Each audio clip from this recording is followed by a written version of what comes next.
राधे राधे भक्तों। आज हम कार्तिक महात्म की कथा कहने जा रहे हैं। अपने इष्ट देव को, अपने गुरुओं को, अपने माता पिता को, अपने पितरों को सभी नमस्कार करके ये पाठ शुरू करते हैं। भगवान की श्रद्धा और भक्ति रस में डूबकर हम कार्तिक मास की कथा करेंगे। कार्तिक मास का पहला अध्याय। नैमिषारण्य में वास करने वाले शौनकादिक 88,000 ऋषियों श्री सूर्य जी कहते हैं कि हे वाहन, आप हमारी इस घोर कलयुग में रक्षा करने के लिए हमें कोई सरल उपाय बताएं। उनका ये प्रश्न सुनकर श्री सूर्य जी कहने लगे कि हे ऋषियों, भगवान के चरणों में तुम्हारी अटल भक्ति देखकर मैं तुमसे कार्तिक मास की कथा कहता हूँ, जिसके सुनने मात्र से मनुष्य के सब पापों का नाश हो जाता है और अंत में वह इंसान वैकुंठ को वास करता है। आप सावधान होकर सुनिए। एक समय नारद जी ब्रह्मलोक में जाकर सारे जगत के कर्ता श्री ब्रह्मा जी से विनीत भाव से पूछने लगे कि हे पितामह, कृपा करके कोई धर्मोपदेश की ऐसी सुंदर कथा कहिए जो सब पापों का नाश करने वाली हो।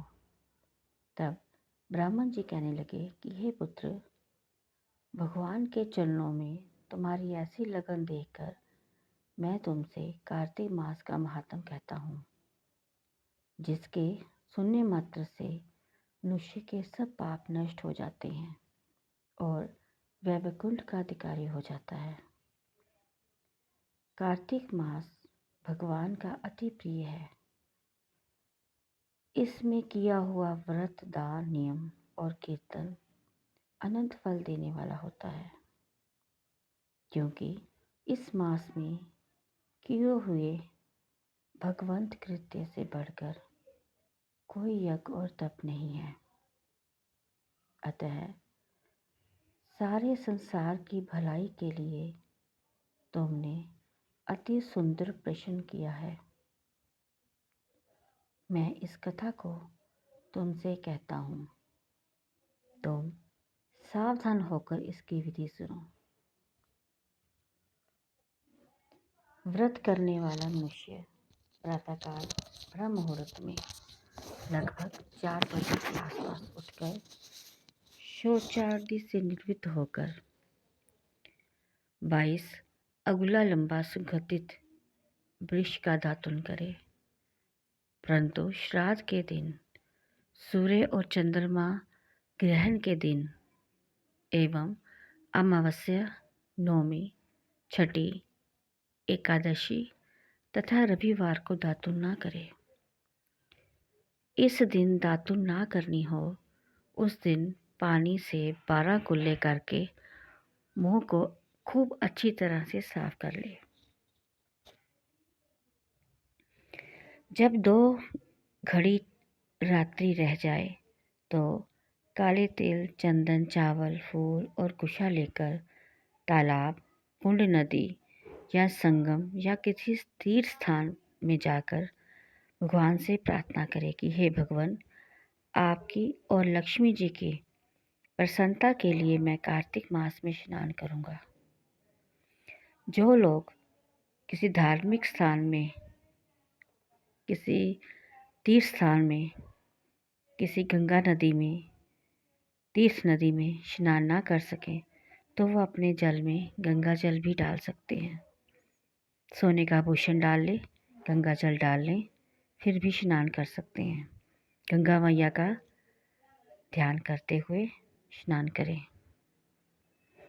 और विष्णु भगवान लक्ष्मी जी को प्रणाम करके आगे पूजा विधि शुरू करें।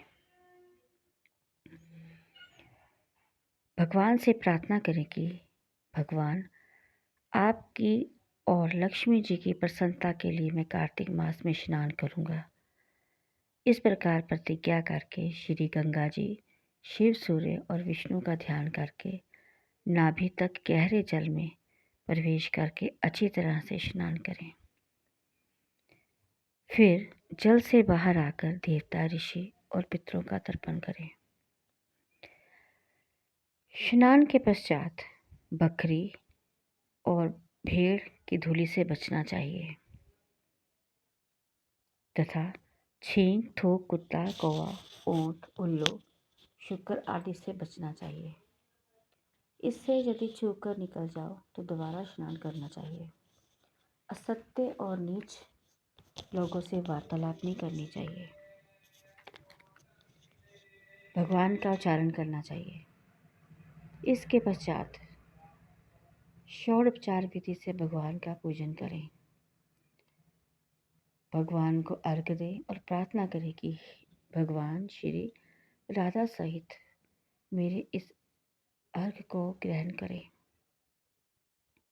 और इस प्रकार प्रार्थना करके 16 चीज़ें आवाहन, पाद अर्घ्य, आचमन, स्नान, वस्त्र, चंदन, अक्षत, पुष्प, धूप, दीप, नैवेद्य, तांबूल, पुंगीफल, दक्षिणा और नमस्कार भगवान की मूर्ति को अर्पण करके तुलसी की मंजरी से भगवान का पूजन करना चाहिए। इसे षोडोपचार पूजन करते हैं। बोलो विष्णु भगवान की जय, बोलो लक्ष्मी जी की जय। इसके साथ ही हमारा पहला अध्याय समाप्त होता है। राधे राधे।